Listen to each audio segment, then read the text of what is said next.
liqii sin baasuu dandeenye tokko maayilli wal jaallachuu.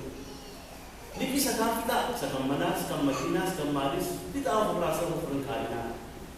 Waaqayyoon waan gargaaru. Liqii sin baastanii ofirraa baasuu dandeenye tokko garuu jira. Inni wal jaallachuu. Fixeera nama jaallatu, fixeera namni jechuu danda'u. Kun yeroo dhumaa jiraatu liqii ofirratti qabaatinaa wal jaallachuu malee. Maaliif liqii guddaatu nurra jira. Waaqayyo jaalala cimaadhaan nu jaallata. Kanaaf liqii kana baasuu dandeenyu namoota hanganaasaa ni qabu.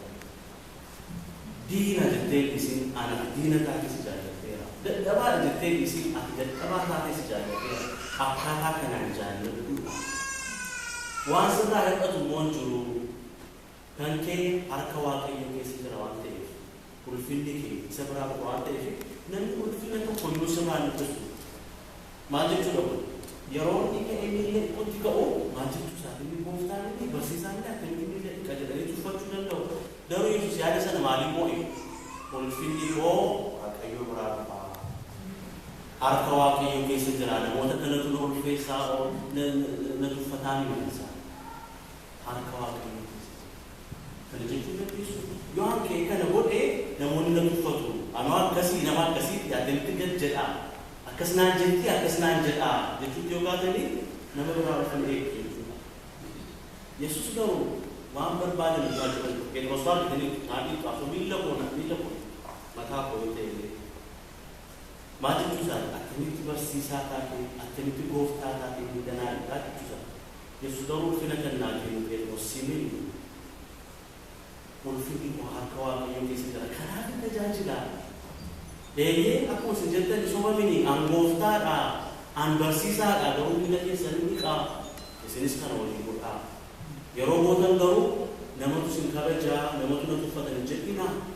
Yeroo kana gootan Waaqayyo ulfina keessanis ni qaba. Ameen. Isin tuffachuu danda'a garuu Waaqayyo ulfina isin ni qaba. Kanaaf garuu Waaqayyo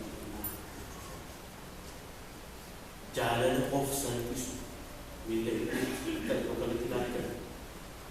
Jaalala diinota isaas kan jaallatu yeroo isaa duubaa kun ta'e Yihudaa isaan keessatti jira. Yihudaa kan baasan si jalaala. Jaalala amma fannootti lubbuu isaa dabarsee kennu. Kanaaf jaalala namootatti nama biran ga'u itti immoo jalaan hatu isaan haalu waan dhufuu ta'e. Ini negatif moral ini tidak berbeda. Anda ofin ega, sana jalan aku, sobes itu bangkau wan sesuatu yang sudah deh. Kamu mana lah? Jangan bisa ni. What if? Mana dah betul orang dia besok kisah. Ini hati kena bote, ini hati seperti awal moral ini haram ini jalan ini haram Yesus kenu. Hal kasar kirojade sangkapne hakim.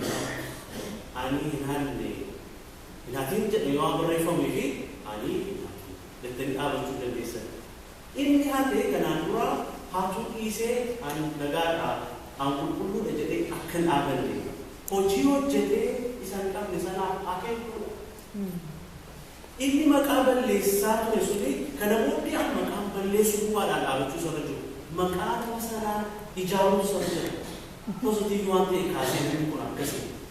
Kalau namun wang jadi lupa mana bisnis kalah mungkin jadi lupa curang do advokasi itu pun masalah. Ambrang gau ini sekarang gau tu teh, yo na berang kaya yo ambrang ga